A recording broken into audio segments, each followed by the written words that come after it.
Sebelum melanjutkan, jangan lupa subscribe dulu, terima kasih. Bab 501, dia harus memanjakan prianya sendiri. Apa gunanya menyelidiki? Dia hanya bisa melakukannya jika Seng Xiao mengizinkannya. Sejak Seng Xiao memulai bisnisnya sendiri, dia sangat berhati-hati dalam mengambil tindakan. Dan dengan orang yang waspada seperti Sekretaris He yang mengawasinya, dia bisa menangani berbagai hal dengan lebih sempurna. Dia harus bersikap seperti itu karena dia berurusan dengan pihak berwenang. Bagaimana mungkin dia masih seperti dirinya yang dulu, melakukan hal-hal sesuka hatinya.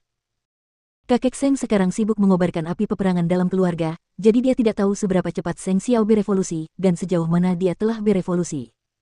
Mukiki masih tidak tahu siapa yang membocorkan rahasia keluarga Gu ke publik. Dilihat dari sikap suaminya, dia tahu bahwa suaminya bukanlah orang yang akan peduli dengan hal-hal seperti itu. Kupikir kau membantu kakak ketiga untuk mengambil alih posisi sebagai putra mahkota. Seng Xiao tidak bisa berhenti menggodanya di mobil. Setelah mereka pulang, mereka melakukannya beberapa kali lagi. Setelah memuaskan si kecil dengan cintanya agar si kecil tidak cemburu, Seng Xiao pergi ke ruang kerjanya. Dia sedang membaca buku. Mukiki mendatangi Seng Xiao dari kamar mandi dan naik ke pangkuannya. Dia menatap buku yang sedang dibacanya dengan heran. Apakah aku terlihat seperti orang yang punya banyak waktu luang? Seng Xiao melingkarkan lengannya di pinggangnya dan mengamankannya di antara kedua pahanya. Aku tidak berencana untuk ikut campur dalam urusan keluarga orang lain. Wah, kukira situasi kakak ketiga akhirnya membaik. Dia mengalami begitu banyak kesulitan. Harus kuakui. Setelah mendengar perkataannya, Seng Xiao mengangkat kepalanya dan bercanda dengannya. Kamu selalu mengkhawatirkan orang lain. Mengapa kamu tidak mengkhawatirkan dirimu sendiri? Saya baik-baik saja. Apa yang perlu saya khawatirkan? Kamu tidak khawatir atau cemas tentang pernikahan. Tapi aku, kata Seng Xiao sambil tersenyum mengejek diri sendiri. Kemudian, dia mengambil bukunya dan terus membacanya. Kamu tidak seperti ini ketika kamu jatuh cinta padaku secara diam-diam. Kamu selalu menjadi orang yang mengambil inisiatif. Apakah dia mengeluh bahwa dia tidak cukup mencintainya? Mengapa usia pernikahan resmi di negara kita harus lebih tua dari negara-negara Asia lainnya? 20 tahun itu sudah cukup, tetapi kita harus menunggu 2 tahun lagi sebelum bisa menikah. Melihat Seng Xiao tidak mengatakan apa-apa, Mukiki menghiburnya. Xiao Xiao, aku mencintaimu, sangat.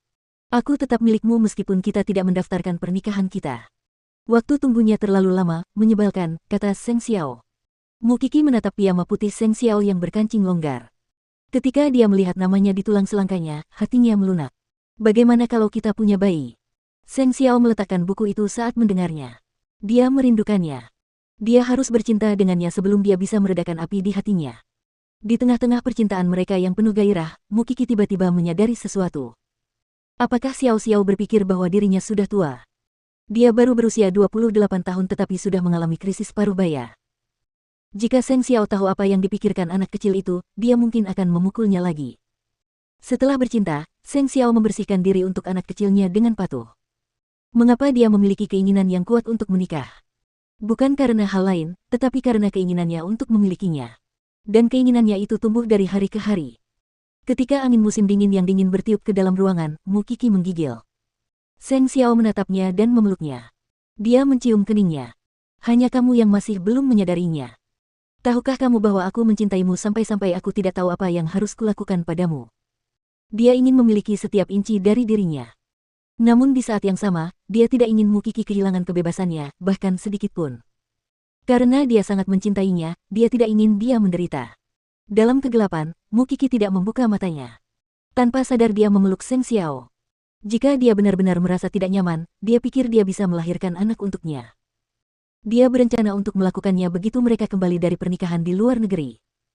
Dia tidak peduli jika orang lain akan mengejek atau mencemoohnya, dia hanya ingin suaminya merasa tenang. Dia lelaki idamannya. Tentu saja dia harus memanjakannya. Keesokan paginya, menyusul berita besar dari keluarga Gu, keluarga Lu mengumumkan berita besar lainnya. Yaitu, ketua baru Lu Holdings, Lu Qianqian, telah bertunangan. Mereka tidak mengungkapkan identitas pria itu. Namun, melihat sikap serius keluarga Lu, publik menduga bahwa pria itu pastilah tuan muda keluarga Lin, Lim Muan.